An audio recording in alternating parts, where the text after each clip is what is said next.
Welcome back to Tonight on Breaking. It's now 27 weeks to the 2023 general elections, and the political parties have started to unveil their campaign teams ahead of the campaign, which are slated to officially commence on September 28, 2022. On Thursday last week, APC named Plateau State Governor Simon Lalong as the Director General of the Presidential Campaign Council. The Minister of State for Labour, Festus Keyamo, was named the Presidential Campaign spokesperson, while Hannatu Musawa as his deputy. Meanwhile, PDP presidential candidate Atiku Abubakar named Senator Dino Melaye and Daniel Bola as spokesperson of his presidential campaign. Over the weekend, Festus Keyamo, the newly appointed spokesperson for the APC Presidential Campaign Council, sat for an interview with Channels Television. During the course of the interview, Mr. Keyamo obviously spoke on some of the reasons why people should vote APC in the next election, and he presented some of the positive achievements of the administration, especially around infrastructure, agriculture, and social and economic intervention programs. But then he was asked why APC has not accomplished solving the security issues as they promised when they entered into government. This is some of what he had to say. Last week, those who were gathering around the bushes of Abuja, they were raided, flushed out, and killed. That is what we promised. We promised response. We did not promise that it will not happen. It is only in heaven, when we arrive heaven, that there will be no security breach at all. We have not arrived heaven. We are on earth. First of all, Mr. Keyamo, since when are terrorist attacks and bandit attacks all of a sudden called breaches? A breach is when someone breaks through an already secured area. But when the area is not secured in the first place, that's called a failure to secure.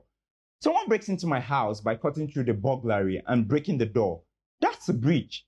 If I don't install a burglary or a door with locks, that's just my own failure to secure my house. So let's call things as they are. The over 55,000 people that have died violently in Nigeria since 2015 under APC and the over 9,000 that have been kidnapped are not because of breaches in security. It's because APC has failed to secure the country as promised. And you're right, there are no security breaches in heaven. But Mr. Keyamo, at the rate that your party has been responding to the security breaches right here on earth, we may all be in heaven soon. As you know, since 2015, the price of everything from petrol to food have in some cases doubled due to inflation. Unemployment has also increased. Mr. Keyamo was asked to respond to the hardship that everyday Nigerians may be facing as a result of higher prices and lower wages.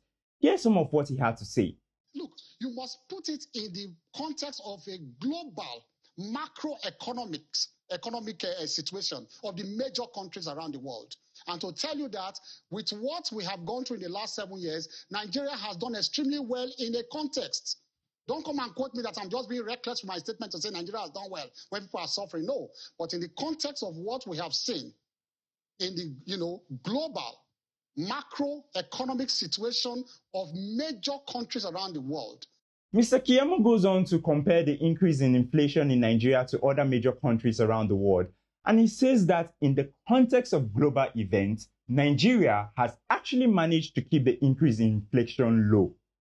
Your global context might be all very well and good, Mr. Keyamo, but let me tell you the context that matters to me. In the context of my pocket, I have less money because in the context of transporting myself to work, I now have to pay over 60% more today than I did just 2 years ago. In the context of feeding myself to stay alive in this country, I had to stop buying food and start making my own food to bring to work just to save money. So in the context of Mama Puts, she now gets fewer customers because we can no longer afford to pay the increasing food prices. This is the context that matters to us here, the people who you are asking to vote for you. We understand that in your analysis of the global context, you are telling us that things could actually be worse. But how is that a selling point? Finally, during the same interview, Mr. Keyamo added his thoughts on why he thinks the PDP presidential candidate, Atiku Abubakar, lacks capacity. Bola Tinubu has the capacity to make the final call. The major rival we have today has not held any executive position where he makes the final call in government. So we cannot second guess. Atiku Abubakar has never held any government position where he makes the final call. He was vice president. He was not the chief executive. He was never governor. He was never anything. Over the weekend, the newly appointed campaign spokesperson for PDP, Senator Dino Melaye, released a Facebook video in response to Keyamo's comments. Here are some of the things he said. I'm here to address you once again in the course of our nation history and to react specifically to Keyamo's myopic, porous, parochial, and intellectually stagnant interview on Channels TV. Keyamo's inactive ministerial sojourn is affecting his medulla oblongata. Basically, Mr. Melaye spent the better part of a nearly 7-minute video insulting his rival, Mr. Keyamo, using big words including calling out Mr. Keyamo's medulla oblongata, which, by the way, is the part of the brain responsible for helping to regulate your breathing and your heartbeat.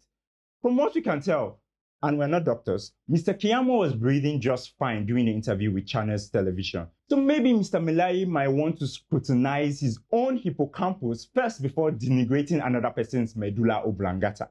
See, we can also use big words. Moving on Monday this week, a video went viral on the internet which showed the National Association of Sea Dogs, popularly known as the Pyrates confraternity, caught on camera mocking the presidential candidate of APC, Bola Tinubu. Here are some of the excerpts from the video.